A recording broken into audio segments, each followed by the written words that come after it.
ನೋಡಿ, ಸರ್ಕಾರ ಹೆಚ್ಚು ಕಡಿಮೆ 2 ವರ್ಷಗಳಾಗ್ತಿದೆ ಬಂದು.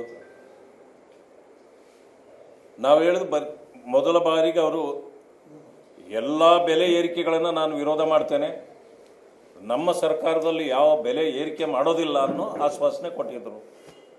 ಬಂದ ತಕ್ಷಣ ಪೆಟ್ರೋಲ್ ರೈಸ್ ಆಯಿತು, ಡೀಸೆಲ್ ರೈಸ್ ಆಯಿತು, ಸ್ಟ್ಯಾಂಪ್ ಡ್ಯೂಟಿ ರೈಸ್ ಆಯಿತು, ಎಲ್ಲ ಒಂದಾದ ಮೇಲೆ ಎಲ್ಲ ಆಗಿಬಿಟ್ಟಿದೆ. ಈಗ ಪಾಣಿ ಬೇಕಾ ರೈಸ್ ಆಗಿದೆ, ಎಲ್ಲ ಹೆಚ್ಚು ಕಡಿಮೆ 200%, 300%. ಡೆತ್ ಸರ್ಟಿಫಿಕೇಟ್ಗೆ ರೈಸ್ ಆಗಿದೆ, ಜನನ ಮರಣದ ಎಲ್ಲ ಇವು ರೈಸ್ ಆಗಿದೆ. ಇನ್ಯಾವುದಕ್ಕೆ ಉಳಿದಿರಲಿಲ್ಲ ಅವರಿಗೆ. ಇದು ಹಾಲಿನ ದರ ಇವರು ಬಂದ ಮೇಲೆ 3 ಸಾರಿ ರೈಸ್ ಆಗಿದೆ, 9 ರೂಪಾಯಿ, ಟೋಟಲ್ 9 ರೂಪೀಸ್. ನಿನ್ನೆ ಆಗಿರ್ತಕ್ಕಂಥದ್ದು 4 ರೂಪಾಯಿ. ಇವರು ಮೊದಲು ಹೇಳಿದ್ದೇನೋ, ನಾವು ರೈತರಿಗೆ ನಾವು ಅಧಿಕಾರಕ್ಕೆ ಬಂದ ತಕ್ಷಣ 5 ರೂಪಾಯಿ ಸೇರಿಸಿ ನಾವು 1 ಲೀಟ್ರ್ ಕೊಡ್ತೀವಿ ಅಂತ. ಆದರೆ ಜನರಿಗೆ ಹೊರೆ ಮಾಡ್ತೀವಿ ಅಂತಲ್ಲ. ಇವತ್ತೇನು ಮಾಡಿದ್ರು, 9 ರೂಪಾಯಿ ರೈಸ್ ಆಗಿದೆ ಇದುವರೆಗೆ. ಆದರೆ ಈಗ 4 ರೂಪಾಯಿ ರೈತರಿಗೆ ಕೊಡ್ತೀವಿ ಅಂತ ನಿನ್ನೆ ವಾಗ್ದಾನ ಮಾಡಿದ್ದಾರೆ. ಈಗ ವಿದ್ಯುತ್ ದರ ಇದು ಮೊದಲನೇ ಸಾರಿ ಅಲ್ಲ, ಈಗಾಗಲೇ 4ನೇ ಸಾರಿ ವಿದ್ಯುತ್ ದರ ಏರಿದೆ. ಈಗ ಅವ್ರಿಗೆ ಮ್ಯಾನೇಜ್ ಮಾಡೋಕ್ಕಾಗ್ತಾ ಇಲ್ಲ. ಆದ್ದರಿಂದ ಗ್ಯಾರಂಟಿಗಳು ಒಂದು ಕಡೆ, ಗ್ಯಾರಂಟಿಗಳಲ್ಲಿ ಸಂಪೂರ್ಣ ಸೋಲ್ತಿದ್ದಾರೆ ಅವರು.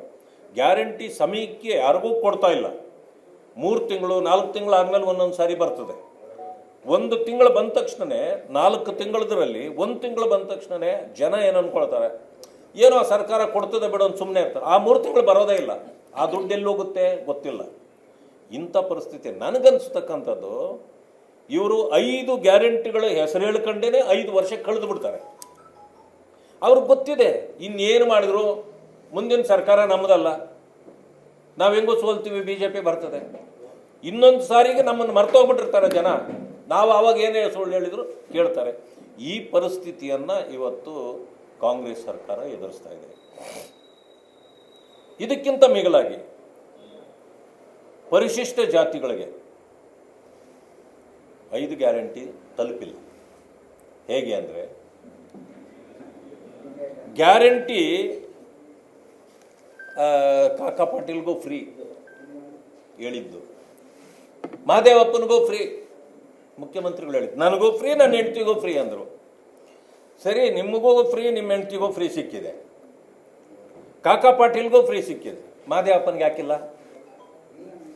ಗ್ಯಾರಂಟಿಗಳು ಕೊಡಲಿಲ್ಲ ದಲಿತರಿಗೆ. ಬದಲಾಗಿ ಏನು ಮಾಡಿದರು, ನಿಮಗೂ ಗ್ಯಾರಂಟಿ ಕೊಡ್ತೀವಿ, ಅದು ನಿಮಗೆ ಮೀಸಲಿಟ್ಟಿರೋ ಹಣದಲ್ಲಿ ಮಾತ್ರ ಅಂತೇಳಿ 40,000 ಕೋಟಿ ಈ 3 ಬಡ್ಜೆಟಲ್ಲಿ 40,000 ಕೋಟಿ ತಗೊಂಡಿದ್ದಾರೆ. 40,000 ಕೋಟಿ ದಲಿತ ಸಮುದಾಯಗಳಿಗೆ, ಆ ಬಡವರಿಗೆ ಸಿಕ್ಕಿದ್ದಿದ್ರೆ ಎಷ್ಟು ಅಭಿವೃದ್ಧಿ ಆಗ್ತಿದ್ರು. ನೀವು ಬೇರೆ ಗ್ಯಾರಂಟಿಗಳನ್ನು ಕೊಡದೆ ಇದನ್ನೇ ಕೊಟ್ಟು 2 ಕಡೆಯಿಂದ ವಂಚನೆ ಮಾಡಿದ್ರಿ. ಒಂದು, ಈ ಹಣ ತೆಗೆದಿದ್ದು ವಂಚನೆ, ಎರಡನೇದು ಗ್ಯಾರಂಟಿ ಕೊಡದಿರೋ ವಂಚನೆ. ನಾನು ಮುಖ್ಯಮಂತ್ರಿ ನಮ್ಮ ಸಿದ್ದರಾಮಯ್ಯನವರು ಇಷ್ಟೊಂದು ಕನಿಷ್ಠ ಅಂತ ನಾನು ತಿಳ್ಕೊಂಡಿರಲಿಲ್ಲ. ಈಗ ಕನಿಷ್ಠವೂ ಅನಿಷ್ಠವಾಗಿದೆ. ಇಂಥ ಪರಿಸ್ಥಿತಿ ಅವ್ರಿಗೆ ಬರ್ತದೆ ಅಂತ ನಾನು ತಿಳ್ಕೊಂಡಿರಲಿಲ್ಲ. ಯಾಕಂದರೆ ಕಳೆದ 5 ವರ್ಷಗಳ ಅವಧಿಯಲ್ಲಿ ಕೆಲವು ಮಿಸ್ಟೇಕ್ಗಳಾಗಿದ್ದವು. ಆದರೆ ಆ ಮಿಸ್ಟೇಕ್ಗಳು ಇವರಿಗೆಲ್ಲ ಗೊತ್ತಿತ್ತು. ಈ ಸಾರಿ ಅದನ್ನೆಲ್ಲ ತಿದ್ದುಕೊಂಡು ಒಳ್ಳೆ ಆಡಳಿತ ಕೊಡ್ತೀವಿ ಅಂತಂದರು. ಒಳ್ಳೆ ಆಡಳಿತ ಅಂತಂತಂದರೆ ಹೆಂಗಾಗಿದೆ ಇವತ್ತು ಅಂತಂದರೆ, ಒಂದು ಕಡೆ ಲೂಟಿ. ಯಾಕೆ ಅಂದರೆ ಇಡೀ ದೇಶದಲ್ಲಿ ಇರೋದು 3 ಸರ್ಕಾರ, 2 ಸರ್ಕಾರಗಳು ಪಾಪ ಮೈನಸ್ಸಲ್ಲಿವೆ. ಅದರಿಂದಾಗಿ ಒಂದು ದೊಡ್ಡ ಸ್ಟೇಟ್ ಅಂತಂದರೆ ಕರ್ನಾಟಕದಲ್ಲಿ ಹಣ ಮಾಡಬೇಕು, ದೇಶದಲ್ಲಿ ಕಾಂಗ್ರೆಸ್ ಕಾಪಾಡಬೇಕು. ಅವ್ರ ಪರಿಸ್ಥಿತಿ ಇರೋದೀಗ. ಅದಕ್ಕೆ ದೇಶಕ್ಕೆ ಹಣ ಕೊಡಬೇಕಾಗಿರೋ ಕಾರಣ ಸಂಪೂರ್ಣವಾಗಿ ಲೂಟಿಯಲ್ಲಿ ತೊಡಗಿದ್ದಾರೆ. ಆಕ್ಟಿವಿಟಿ ಏನು ಅಂತ ಕೇಳಿದ್ರೆ ನೀವೇನಾದರೂ, ಅವ್ರಿಗೆ ಡೆವಲಪ್ಮೆಂಟ್ ಆಕ್ಟಿವಿಟಿ ಇಲ್ಲ, ಬೇರೆ ಯಾವುದೋ ಆಕ್ಟಿವಿಟಿ ಇಲ್ಲದೆ ಇರೋದ್ರಿಂದ ಯಾರು ತಮ್ಮ ಮೇಲೆ ಮಾತಾಡ್ತಾರೋ ಅವ್ರ ಮೇಲೆ ಆಕ್ಟಿವಿಟಿ ಏನಪ್ಪ ಅಂತಂದರೆ ಹನಿ ಟ್ರ್ಯಾಪ್ ಆಕ್ಟಿವಿಟಿ. ಈಗ ನಿನ್ನೆ ರಾಜೇಂದ್ರ ಇನ್ನೊಂದು ಹೊಸ ವಿಷಯ ತೆಗೆದಿದ್ದಾರೆ. ನನ್ನನ್ನೇ ಕೊಲ್ಲಲಿಕ್ಕೆ ವ್ಯವಸ್ಥೆ ಮಾಡಿದ್ರು, ಸುಪಾರಿ ಕೊಟ್ಟಿದ್ರು ಅಂತ. ಅಂದರೆ ಸುಪಾರಿ, ಹನಿ ಟ್ರ್ಯಾಪು, ಇವೇ ಇವರ ಆಕ್ಟಿವಿಟಿಗಳು. ಯಾರು ಒಬ್ಬರ ಬಗ್ಗೆ ಮಾತಾಡ್ತಾರೆ ಅವರನ್ನು ಮುಗಿಸ್ಬೇಕು.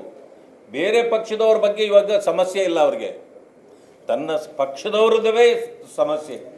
ಅದಕ್ಕೆ ನಾನು ಮುಖ್ಯಮಂತ್ರಿಗಳಲ್ಲಿ ಆಗ್ರಹ ಮಾಡಿದೆ, ತಕ್ಷಣ ಈ ಹನಿ ಟ್ರ್ಯಾಪನ ವಿಚಾರವನ್ನು ನೀವು ಎನ್ಕ್ವೈರಿ ಮಾಡಿಸಿ ಅದರಿಂದ ಯಾರಿದ್ದಾರೆ. ಯಾಕೆಂತಂದರೆ ಹನಿ ಟ್ರ್ಯಾಪ್ ಅಂದರೆ ಸಣ್ಣ ವಿಷಯ ಅಲ್ಲ.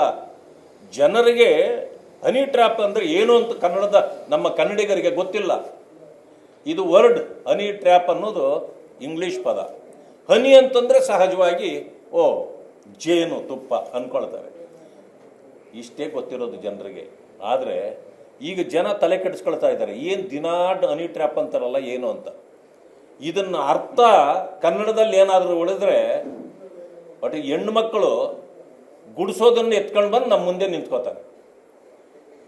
ಇಂಥ ಪರಿಸ್ಥಿತಿ ಈ ಸರ್ಕಾರಕ್ಕೆ ಬೇಕಾಗಿತ್ತಾ? ಈಗ ಮುಖ್ಯಮಂತ್ರಿಗಳು ಬಂದು ಹೇಳಲಿ ಜನರಿಗೆ, ಹನಿ ಟ್ರ್ಯಾಪ್ ಅನ್ನೋದನ್ನು ಏನು ಅನ್ನೋದು ಮೀನಿಂಗನ್ನು ಹೇಳ್ಕೊಡ್ಲಿ ಅವರೆಲ್ಲ. ಇಂಥ ಪರಿಸ್ಥಿತಿ, ಕೆಟ್ಟ ಪರಿಸ್ಥಿತಿಗೆ ಈ ಸರ್ಕಾರ ಬಂದಿದೆ.